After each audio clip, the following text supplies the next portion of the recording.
السلام عليكم ورحمة الله وبركاته. ازيكم عاملين ايه؟ يا رب تكونوا بخير. شايفين يا جماعة المكان الصغير ده ازاي تربي بط في مكان ضيق زي كده؟ شايفين اهو البط، بسم الله ما شاء الله، الله اكبر. بنربيه في مكان ضيق زي ما انت ما شايفه اهو. اهو يا جماعة،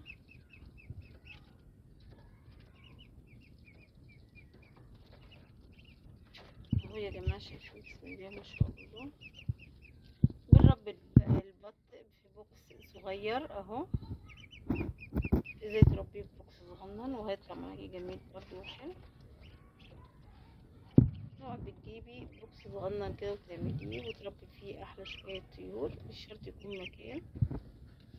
انا هفرجكم عليهم كده عشان مش